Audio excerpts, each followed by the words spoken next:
কারিগরি ও প্রযুক্তি নির্ভর শিক্ষায় বিনিয়োগ বাড়ানো গেলে সুষম ও জনকল্যাণমুখী বাজেট নিশ্চিত করা সম্ভব, এমন মত দিয়েছেন শিক্ষাবিদ ও উন্নয়ন কর্মীরা।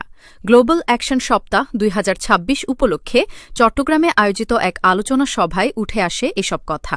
বিস্তারিত আফসানা ইসলামের রিপোর্টে।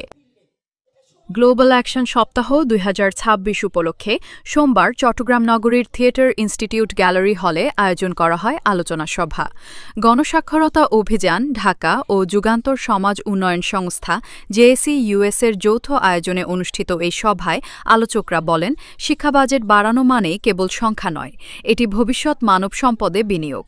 তবে বৈশ্বিক যুদ্ধ, সংঘাত, জলবায়ু পরিবর্তন এবং আন্তর্জাতিক নানা সংকটের কারণে বিশ্বব্যাপী শিক্ষা খাত চ্যালেঞ্জের মুখে রয়েছে বলেও জানান বক্তারা।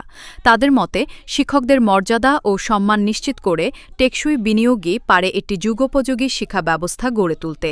আলোচনা সভায় আরও বক্তব্য রাখেন শিক্ষা প্রশাসন, সমাজসেবা বিভাগ, উন্নয়ন সংস্থা এবং সাংবাদিক প্রতিনিধিরা। তারা সবাই শিক্ষা খাতে মানসম্মত ও বিনিয়োগবান্ধব পরিকল্পনার ওপর গুরুত্বারোপ করেন। বক্তারা বলছেন, শিক্ষা খাতে টেকসই বিনিয়োগ নিশ্চিত করা গেলে ভবিষ্যৎ প্রজন্মের জন্য একটি দক্ষ ও মানবিক সমাজ গড়ে তোলা সম্ভব হবে। আফসানা ইসলাম, জাগো বাংলা নিউজ।